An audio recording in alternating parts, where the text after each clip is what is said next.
Hey, great. Okay, so I just want to say thank you. You guys have made it to the last session of this 3-day virtual academy on all things registered apprenticeship. My name is Melissa Robbins. I am the CEO of the National Association of Workforce Development Professionals. It was really great to see so many of you guys not only register and attend the event, but how much interaction that we've had in the chat. So what we've done is we've brought Vicki back in to maybe go over some questions that have not been answered over the past 2.5 days. If you guys have additional questions, we would encourage you guys to get those, put those in the chat box. As Vicki's answering questions, I'm going to be grabbing more, and feeding those to her. So again, I encourage you to put those questions in the chat box. If you have asked questions throughout, and whether they've been answered, if any of the questions have been missed, don't despair. We have access to all of these chats. So we'll be able to pull all of these questions, and we'll be able to make sure that we consolidate all of the answers, put that in, a readable, digestible format, and get it back out to you guys. So if you've missed notes, or if you have anything additional, don't despair. We will get that stuff out to you. So Vicki, welcome. I don't know go ahead and introduce yourself, just in case they may have missed some of the sessions that you've done so far. Great. Yes, I'm Vicki Thompson. It's great to be here live. I'm a senior consultant with Thomas P. Miller and Associates. We're also a USDOL apprenticeship ambassador. And I've had the pleasure of working with a number of states and with employers and helping them with registered apprenticeship programs, and also industry sector partnerships that are running registered apprenticeship programs. So I'm happy to be here and to answer your questions. And I apologize. I know that on the sessions I was with you earlier, I had a background, but sometimes the internet doesn't play nice. And so now you get to see where I do my work from, the family room. Yeah. No, absolutely. So we've worked with Thomas P. Miller and Associates, not as in the past. Just to kind of reiterate why we're doing this, NADAP is a partner with SOFL as the lead on the Center of Excellence for alignment and partnerships with registered apprenticeship and workforce development. And I think that all of us know that registered apprenticeship is a proven tool. There's nobody that doubts that. And we also know that workforce is a proven program. And so what we're trying to do is we're trying to align those as much as possible. We see what's actually happening in each local area, where registered apprenticeship is operating in this lane and workforce is operating in this lane. And we want to make sure that they're operating together as much as possible, and utilizing the best of both resources, right? Because that will lead us to a better outcome at the end. So absolutely. And to that, Melissa, that just reminded me that the projects that I have been involved with that have had any USDOL granting to it, we've always used a workforce partner to be the fiscal agent. So we have these really tight relationships with those boards, and we know the importance of them. Absolutely. Okay, so we're already getting questions. I'm not going to have to go to some of the questions that I saved from some of the previous sessions. So somebody asked, is there a resource that is available about co-enrollment between Workforce Innovation Opportunity Act and registered apprenticeship? So Vicki, I'll just say that is definitely something that the center is working on. However, it's a little intricate because, as you guys know, every state and local area adds different things to the law. And so we want to make sure that we can cover that as broadly as possible. Vicki, do you know of anything that exists currently? No, I don't. It's really interesting because most of the states that I deal with are state agency run. And so as we're dealing with and working alongside our workforce partners, what we find is they kind of come in and out of the projects depending on what their policy says and how it is that they can spend money. We have some that can assist with pre-apprenticeship programs. We have some that can assist with registered apprenticeship programs. It really depends on what that funding looks like locally. Absolutely. So talking about that enrollment, what are some tips and tricks to increase retention in apprenticeship program participants? So, and that's really interesting because that retention piece has to do with, yep, they've signed, they've agreed to be an apprentice, and now we're having problems retaining them. Really what you need to do is make sure that from the get-go that one, your selection process, right? What is the selection process that you're using to make sure that the apprentice really is a good fit? And then two, making sure that that apprentice really understands what they're committing themselves to, right? I mean, this is a commitment by them. It's not only by the employer and whoever it is that's sponsoring them and helping to pay for possibly related technical instruction and then that mentoring on the job learning, but also them understanding that that's a commitment on their part as an apprentice, right? They have to understand what, how much classroom is this going to take? Am I going to be able to do things online, or am I going to have to go to brick and mortar? It's really important to share that standards of apprenticeship. And I understand how that can be intimidating, but it's really important if you want to retain your apprentices that they know before they sign that agreement what it is that they're committing to, that they're being invested in, and that they themselves are making an investment. And it's important that they have support to be able to be successful in that. And so part of that retention before you even get there has got to be that that registered apprentice understands what the expectations are. And so I always say from the very beginning, they need to know how many times a week am I going to have to go to classes, or how much time is this really going to take? Who is my mentor? Making sure that not only do I have a good relationship with that mentor as I'm learning on the job, but also then what is my relationship with that related technical instruction and that communication with my mentor to make sure that I'm getting and moving along as I should be moving along. Now, I mean, part of that is helping them understand that you're definitely going to get a progression in your wages as you move along. And so there is reward as you move along, but it is a commitment. And so what I have found for those entities that have had challenges with retention, it always comes back to when we go back and we're fortunate enough to be able to talk to apprentices, they'll say, I didn't realize it was this much commitment. I didn't realize there was this much I was going to have to put into it. And so it's really important from the very beginning that everybody's on the same page and that apprentice understands that they're investing as well as their sponsor. And I would even add to that, I completely agree. I think that you have to prepare that apprentice for the process, that it's not short term. This is a long-term process.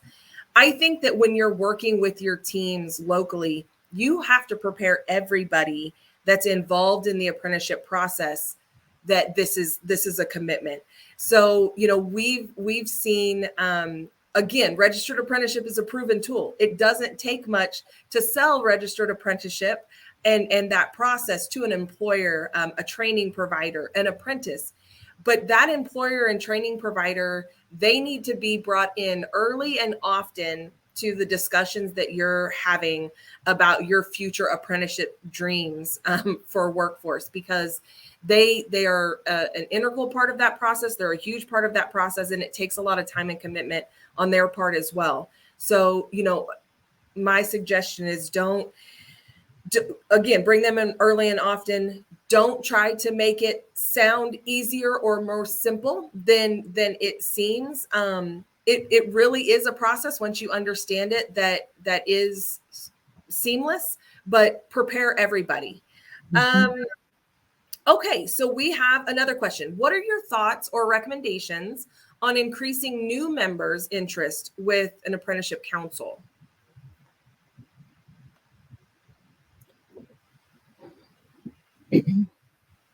I guess I need a clarification on the question. So when you say the apprenticeship, are you talking about the apprenticeship council that you're actually going before to approve your program? I'm not sure I understand the question. So it doesn't have clarification. I would say let's summarize and say, what are your thoughts on just increasing interest with registered apprenticeship? So we know that if you've spent the last 2.5 days with NADAP and Thomas P. Miller and Associates, our partners from Office of Apprenticeship and SOFL, you are interested and excited about registered apprenticeship. how do we go back and get everybody else interested?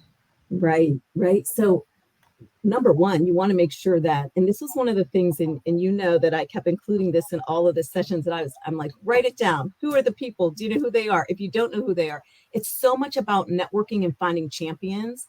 And so you might have a local champion that has done, really well with apprenticeship programs that you didn't even realize, was working and doing those kind of things. Sometimes, you can go to and you can ask your state agencies and or your DOL reps to help you find who those organizations are, right? Or just through your networking and things like this, finding out what are the best practices, who has the best practices, and helping them to help you be able to get that word out to your community that this can work and it can work well and it can really help the investment in your community, because we all know that education is an economic development tool. And so this registered apprenticeship program is an opportunity to be able to grow your community. So really looking at it from, what is it, they always say, what's in it for me, right? What's the WIFM for everybody? What is it that every one of those partners, how can they benefit? And really putting that plan together and thinking about it. So you want to come in with energy. You want to use people who are, have good stories to tell and can talk about, the successes and how they went through it, and even share what some of the challenges were, what some of the barriers were, so that people can be realistic about how to get through it. But finding a champion is really important. Who is it in your community that's speaking the same language that you can partner with quickly and then bring those other partners on board to get things moving? So it's really about networking. No, absolutely. Okay, so there was a question put in the chat about NADAP having a contract template for registered apprenticeship, OJTs, or work experience. Let's see. They use an MOU on their part. So no, NADAP doesn't currently have a contract template. I will tell you that it's in the works. So we will make sure that everybody that attended this does get a copy of that sample template.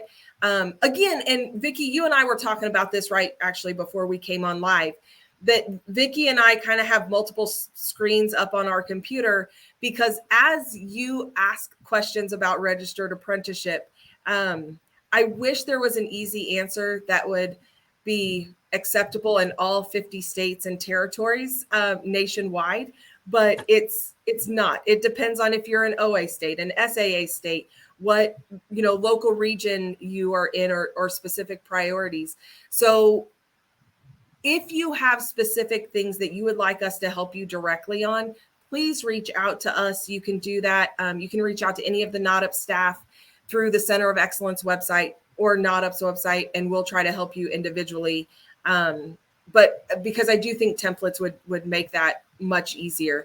Vicki, do you have anything else to add? I know you're the one that brought up having to keep a list and why you were doing that. Yeah, well, the other thing is that what I always find helpful as I'm first starting with an organization is knowing if it is a state agency or an OA, right? Because it really does make a difference, because there are going to be those more requirements from the states. And so, so I always like to go to the apprenticeship.gov site, because they're all listed right there, and their contact information is listed as well. And so it makes it, easy to ask specific questions that have to do with registered apprenticeship program and asking those questions. But I highly recommend that when we talk about what does some of that funding look like and what could it look like, because sometimes that's not always what comes to the forefront, that it's really best to work with you all and the folks that are here sponsoring and hosting this event, because as you've said before, you have to understand what the policies are for your area, but it really gives a bigger picture. And by allowing that bigger picture, it does allow those of us who are out there in the field to say, did you know in this state they're doing this? And so maybe we should consider that. And so it's nice to have an organization like yours where we can go to at once and get some answers that maybe we could bring back to influence what could be happening in our own communities. Absolutely. I think that's a huge point to make. If you don't think you're able to do it in your local area, that somebody has said, oh no, we can't do that in our state, oh no, we can't do that in our local area, don't be afraid to respectfully and professionally ask why. Why is it? Is it a local policy? Is it a state policy? Is it a lack of understanding? Because these local policies and state policies can be changed. And there may have been a reason a year ago, 2 years ago, that they were implemented, and because it made the most sense at that time. But if you have a legitimate reason or concern or an opportunity for a business or a job seeker, we need to challenge some of that and ask why we're not able to do that. So, again, if you've heard anything over the last 2 days and you've thought, oh yeah, that definitely won't work where I'm from, again, ask why. Make sure you understand, why that might not work. Here's another one. What are some examples of interim credentials that could be included in a registered apprenticeship program that may be 3 to 4 years long to support WIOA credential performance measure timeline? So, interim credentials, that's a long one. Yeah, it really depends on how you're building that apprenticeship program, because, I can say that from my experience, a lot of the time when it has credentials, it's typically a competency based, because they're utilizing that as the prover of the competency. And so, for instance, I can tell you, when you say 3 or 4, it kind of makes me, because I can tell you how some of the examples. If you look at NIMS credentials, which have to do with metalworking, right? If you look at NIMS credentials, there are all kinds, right? They have some for machining, they have some industrial maintenance, that kind of thing. What's nice about those NIMS is that not only can you use them as they're great for competency, but also there could be a number of them, right? So for instance, in one of the machining registered apprenticeship programs that I've been involved with, it requires 13 NIMS in order to successfully complete your apprenticeship program, right? And so you can allow people to move along at their own speeds and be able to take those assessments as they're moving along. Or if you wanted to do it on a time-based, you could do that too and spread them out into all 4 years. And so it all depends on what that registered apprenticeship program looks like. Now, I can tell you that there's always going to be OSHA. OSHA's always going to be in there. That's an easy one. But there are other credentials as well, depending on what. And that's where it's really important to get that employer's input and say, what do you want this to look like? What is it that you're going to require? The other thing that's really nice is if you want to build entire pathways, see what your career and tech centers are doing at a high school level, because that allows then, as I've said before, saving of time and money, because you have high school students who are getting this experience and getting these credentials and learning these credentials.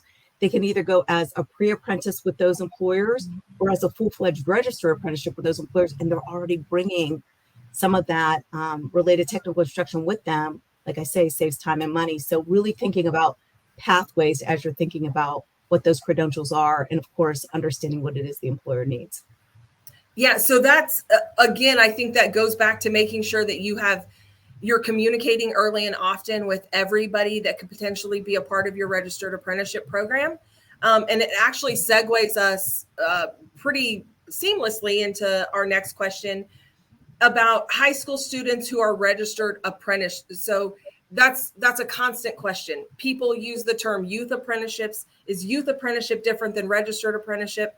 Can a youth be a registered apprentice? So demystify that for us. Yeah, you know what? It's kind of like the speaker before was saying, it's like, well, there's an apprentice is an apprentice. And I know that people say, but wait, that's a high school student. They're still a registered apprentice if they're a registered apprentice. And so it's interesting, because you'll have some employers who will take the approach that they would rather have a pre-apprentice first to see how that works out. And then as the student's graduating, then we can hire them full-time and put them into a registered apprenticeship program. But we've also had employers, and one just reached out within the last couple of weeks to say, hey, remember a year and a half ago when we took that junior and we just made them a full-fledged apprentice? We want to do that again. So, some employers will say, no, we're ready. Like, we have a good relationship with the schools. We know what it is that they're getting. We want to go ahead and take, and in this case, we're talking about a junior who's 17 years old, and make that person a registered apprentice, have them work for us, throughout their schooling. And then upon graduation, they're working with us full time. So it can be done. But again, here we go. It's always about those partnerships and understanding who your partners are and what it is that they provide to allow for that opportunity to happen. But yes, it's the same process because you're putting people into that registration system where they're then considered a registered apprenticeship program. And, that can be as young as 16. Yeah, no, absolutely. I would add too that I think sometimes it's confusing because and when I say we, I'm meaning I have a background from a local workforce investment board. So often identify something by the funding stream that paid for it. So if it's a registered apprenticeship program, but I'm paying for it out of youth funds because that's the most appropriate, I might then call it a youth apprenticeship, which in no way differentiates it from the registered apprenticeship. It's just that happens to be where we paid for those things. So I would say too that terminology is important. Again, ask why, ask those questions. Okay, so we did have a comment in construction and manufacturing. Companies are sometimes concerned with liability when hiring youth under the age of 18. Yep. So a couple things. One is that, there are, you always have to go back to your labor laws and that kind of thing.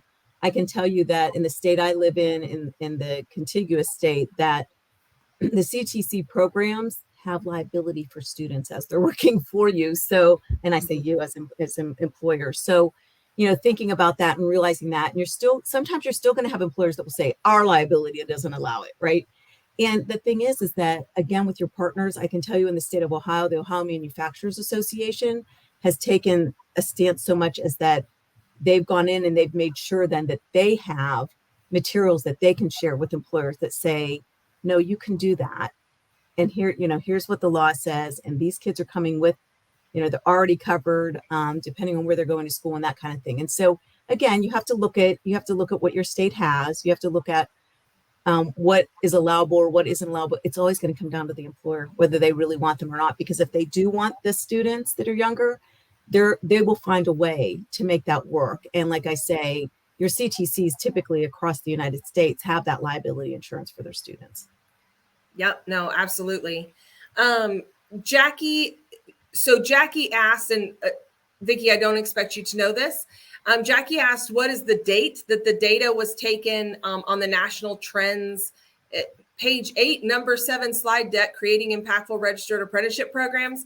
I just bring that up to say, Jackie, we can get the information on the date that was taken. Was that one of Ben's sessions, maybe? But anyways, yeah, we have all of our backup and everything. So yeah, let us know what sources you need and we'll get them to you. Yep. So we'll definitely get you that date. If there's any more questions, please go ahead and enter them. I'm going to ask Vicki for some of her final thoughts on just registered apprenticeship and workforce alignment. So this is your last chance to ask a question while Vicki's here with us. But so Vicki, any last thoughts on workforce alignment and registered apprenticeship? And again, getting the workforce system excited about and participating in registered apprenticeship. Well, I love that. I think it was the last speaker who said something about your business service reps. That's really important, right? Those business service reps and helping them, making sure that they understand what registered apprenticeship is so that when they're working with those businesses, it's another tool, right? It's another opportunity to talk about something else that could be highly successful. And the beauty of those registered apprenticeships is that when we talk about retention, an employer will retain. I think it's something, it's over 90%. I want to say 93, but it might be 95% retention rate for that employer to keep. And so sometimes you'll hear employers say, I don't know if I want to invest that money. I don't know that they're going to stay. You're investing in them, and their numbers will show that they are more likely to stay if they're part of a registered apprenticeship program and you're investing in them. So when we talk about aligning with and utilizing our partners together with workforce development, it's really important that everybody does understand going in what kind of support systems are available, what type of funding is available, that kind of thing, because it's going to be different depending on where you are and where your community is, because depending on what their investments look like. But even so, even if you're working with a workforce development board that doesn't have a lot of money set aside for registered apprenticeship programs. That doesn't mean the business reps can't be going out there and talking about it. And so I would just say that make sure that the people that are in the buildings understand of workforce, understand what registered apprenticeship is, and that it is something that should always be brought to the table when you're talking to an employer, because sometimes employers will, again, like refer that there's too much paperwork, there's too much involved. You can help them along with all of that. And that's why you have your state boards and you have your OAs there. They're there to help with all of that and to hold the hand as that employer is going along. And so it's really not maybe as scary and as, labor intensive as they might think that it is. When you have help, you can get through it much easier. And those are things that the business reps should know about. Those are things that the office should be able to talk about. And if they aren't sure, I can tell you just from my own experience, I've never had a bad experience working with either a state agency or an OA. Everybody always gets back to you. Everybody answers the question, because the idea is to increase the number of registered apprenticeship programs. And so those relationships are vitally important. And so making sure that, as working for a board, making sure that workforce development, that you allow for those relationships to happen, that you allow for the employers to know that this is another tool in the toolbox for them to be successful, and that registered apprenticeship programs, because they are registered, you don't have to worry about if the person who's the head of training leaves and then where do we find everything? Where's it all at? It's registered. It's all right there for you. You're not going to lose a thing. So it's a great investment for an employer. Absolutely. So here's a question that maybe in your experience, any apprenticeships that you think would be recommended for youth? What apprenticeships have you seen that maybe they prefer? Yeah, again, it really is about what employers want, right? And so, I've seen a lot with my, of course, manufacturing, just because of where I'm located in Northeast Ohio. There's always, they're always looking for and allowing for an opportunity for registered apprenticeship programs. But I can tell you that IT is on the rise. Our local university is very involved in IT and what's happening around that. I was contacted by some of our career and tech center schools in Pennsylvania to say, hey, can we start talking about healthcare and what that can look like? Because we have some skilled nursing facilities and we have retirement communities that are interested in that. And so, the traditional, starting out with building trades and that kind of thing and manufacturing, we see it growing, IT, healthcare, all those kind of things. And now as we get into advanced manufacturing, we're even now talking about what does that look like for electric vehicle manufacturing? What does that look like for additive manufacturing and 3D printing? And so it continues to grow. And it really is what it is. What do your employers need in your local economy? Absolutely. And I think that that's super important, that workforce, all of the alignment, that what the employers want definitely matters. We need to bring in all of those partners early and often, make sure that we're communicating, make sure that we're having these discussions. Vicki, I just like to say thank you. I hope that everybody has enjoyed the past 2.5 days, it was great information. I think some of it, even for me, sometimes is a little overwhelming, right? To understand all the parts of the process, but I'm sorry, but I just want to say, well, thank you for the opportunity. It's been great working with you and your team. But also, I have to tell you, I say this all the time. I'm continuously learning, right?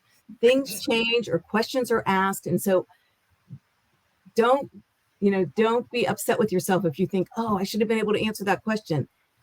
There's always going to be more that you can learn about registered apprenticeship program. And so no matter how many years I've been involved with it, I'm still learning things every day. Absolutely. I know that we have a lot of work to do now. Us and all of the partners at the Center of Excellence, I think we have, at least on my list, 4 or 5 different samples, examples, TA products. We'll go through and make sure that all of the information, all of the questions that you guys asked. We'll get all of those answered.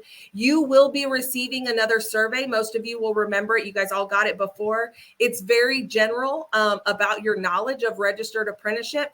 And we're just simply doing that, hoping that we can show that we're moving the needle. What did you understand about registered apprenticeship before we started this academy? What do you understand about registered apprenticeship after the conclusion of the academy? That will help us continue to build professional development opportunities. Again, for you guys, if you feel like we've missed something, you have clarification questions, you want more information, please reach out to us. We would be happy to help. So Vicki, again, thank you to you and your entire team. It was fantastic. Everybody else, happy Wednesday. Have a wonderful afternoon and evening, and we will see you again soon. Take care. Bye-bye.